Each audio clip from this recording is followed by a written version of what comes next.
வெயிலால் பிடித்துப்போன மதியத்தின் நாவின் மேல் மெல்ல வந்து அமர்கிறது மரத்தடியில் வைக்கப்பட்டிருந்த மண்பானை தண்ணீர்.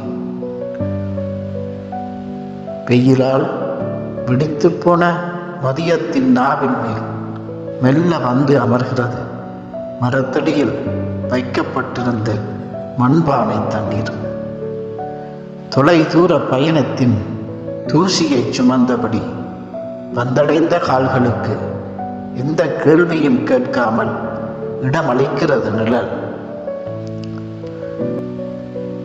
நாம் தொலைதூர பயணத்தின் தூசியை சுமந்தபடி வந்தடைந்த கால்களுக்கு எந்த கேள்வியும் கேட்காமல் இடமளிக்கிறது இந்த நிழல். நாள்கள் சில சமயங்களில் வாழ்க்கையை பெருங்கடலாக மாற்றி விடுகின்றன. நாட்கள் சில சமயங்களில் இந்த வாழ்க்கையை ஏனோ பெருங்கடலாகவே மாற்றி விடுகின்றன. கரை தெரியாமல் தத்தளிக்கும் மனம் தனக்குள்ளேயே உப்பாக கொண்டிருக்கிறது. கரை தெரியாமல் தத்தளிக்கும் மனம் தனக்குள்ளேயே வெதும்பி வெதும்பி உப்பாகிக் கொண்டிருக்கிறது. அப்படியான நேரங்களில் கைகளில் நிரம்பி வழியும் செல்வங்களோ பெரிய அறிவுரைகளோ பளிச்சிடும் தீர்வுகளோ தேவையில்லை. அப்படியான நேரங்களில் கைகளில் நிரம்பி வழியும் செல்வங்களோ பெரிய அறிவுரைகளோ பளிச்சிடும் தீர்வுகளோ தேவையே இல்லை. தோள் மீது விழும் ஒரு கரம்,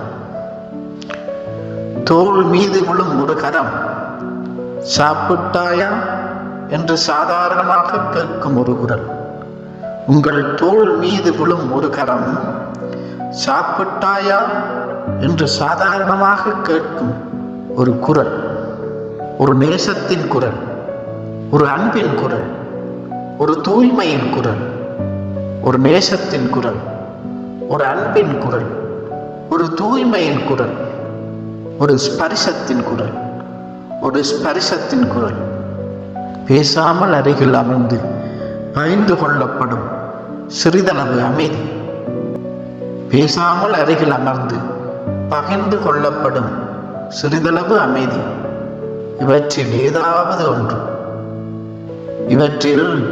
ஏதாவது ஒன்று ஒரு வாழ்நாளை தாங்குவதற்கு ஒரு முடல் தண்ணீரின் அவசியம் போல, ஒரு வாழ்நாளை தாங்குவதற்கு ஒரு முடல் தண்ணீரின் அவசியம் போல சில சமயங்களில் ஒரு உயிரின் உயிர்ப்பு நீடிக்க அவசியமாகிறது. சில சமயங்களில் ஓர் உயிரின் உயிர்ப்பு நீடிக்க அவசியமாகிறது. சில சமயங்களில் ஓர் உயிரின் உயிர்ப்பு நீடிக்க அவசியமாகின்றது. சில சமயங்களில் ஓர் உயிரின் உயிர்ப்பு நீடிக்க அவசியமாகிறது. இதுதானே ஒரு மிடறு அன்பு, இதுதானே ஒரு முடர் அன்பு. இதயம் தேடி, கால்கள் தேடி, கரங்கள் கூப்பி உங்களை வரவேற்க காத்திருக்கும் அந்த அன்பின் ஸ்பரிசத்தில் அமர்ந்து கொள்ளுங்கள். அந்த அன்பின் ஸ்பரிசத்தில் அமர்ந்து கொள்ளுங்கள்.